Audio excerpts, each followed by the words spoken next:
Queridos hermanos, en este tercer domingo de Cuaresma meditamos el Evangelio según San Juan, capítulo 2, versículos del 13 al 25. Cuando se acercaba la Pascua de los judíos, Jesús llegó a Jerusalén y encontró en el templo a los vendedores de bueyes, ovejas y palomas, y a los cambistas con sus mesas. Entonces hizo un látigo de cordeles y los echó del templo, con todo y sus ovejas y bueyes. A los cambistas les volcó las mesas, y les tiró al suelo las monedas. Y a los que vendían palomas les dijo: quiten todo de aquí, y no conviertan en un mercado la casa de mi Padre. En ese momento sus discípulos se acordaron de lo que estaba escrito: el celo de tu casa me devora. Después intervinieron los judíos para preguntarle: ¿qué señal nos das de que tienes autoridad para actuar así? Jesús les respondió: destruyan este templo y en 3 días lo reconstruiré. Replicaron los judíos: 46 años se ha llevado la construcción del templo, ¿y tú lo vas a levantar en 3 días? Pero él hablaba del templo de su cuerpo. Por eso, cuando resucitó Jesús de entre los muertos, se acordaron sus discípulos de que había dicho aquello, y creyeron en la Escritura y en las palabras que Jesús había dicho. Mientras estuvo en Jerusalén para las fiestas de Pascua, muchos creyeron en él, al ver los prodigios que hacía.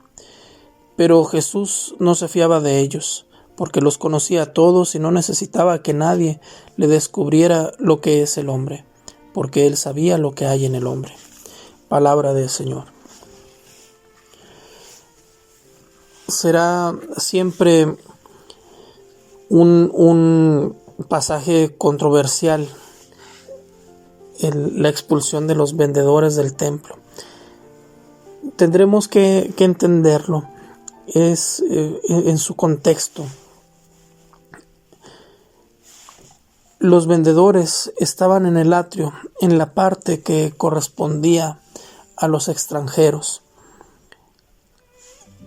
La construcción del templo era en sí misma una profecía de la salvación que tendría que llegar a todo el mundo a través de los judíos. Pero los vendedores se habían apoderado, habían usurpado el lugar de los extranjeros, el lugar de los paganos, de tal forma que la misma sociedad judía se había cerrado al pensar que la salvación pudiera llegar para todos.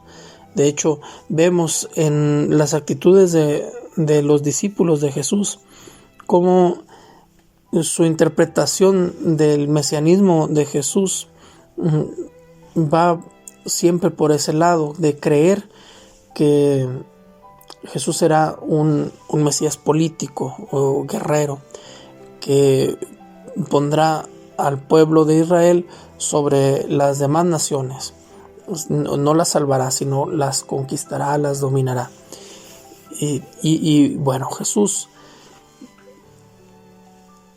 lleno de esa santa ira, de esa indignación, hace ese látigo de cordeles. Este pasaje los sinópticos lo pondrán prácticamente en el camino ya hacia la crucifixión. Juan lo pone apenas en el capítulo 2, poco después del primer milagro realizado en las bodas de Caná. Jesús viene a restablecer aquello que es de Dios. El templo, que también viene a ser una figura del corazón del hombre, de ese corazón que Jesús conoce y que no necesita que nadie le descubra lo que es el hombre. Jesús viene a expulsar aquello que ha usurpado un lugar que le corresponde a Dios. El templo es lugar santo, es lugar de oración, no es una cueva de ladrones. ¿Cómo está tu corazón? ¿Qué tanto tu corazón se ha ido convirtiendo poco a poco en una cueva de ladrones? Que el Señor nos libere, que el Señor nos permita caminar hacia Él, que el Señor Jesús nos permita destruir este templo de ese corazón que ha sido usurpado por ladrones, destruirlo y restaurarlo, reconstruirlo para que sea el templo de Dios, para que tu corazón le pertenezca a Dios. Jesús quiere que seas libre. Jesús quiere que puedas amar. Que el Señor nos permita, más allá de la parte práctica, usar el corazón para lo que ha sido hecho, para amar a Dios, para amar al prójimo, para dejarnos amar. Que el Señor no permita que nuestro corazón se entregue a las riquezas o a las bestias. Que el Señor no permita que nuestro corazón se ofrezcan sacrificios que no sean dirigidos a Él. Querido hermano, te oro por ti en esta Cuaresma. Le pido al Señor que te permita la libertad del corazón, que te libere de todas esas cosas que usurpan el lugar de Dios en ese templo sagrado del Espíritu Santo que es tu corazón. La bendición de Dios Todopoderoso, Padre, Hijo y Espíritu Santo, descienda sobre ustedes y los acompañe siempre.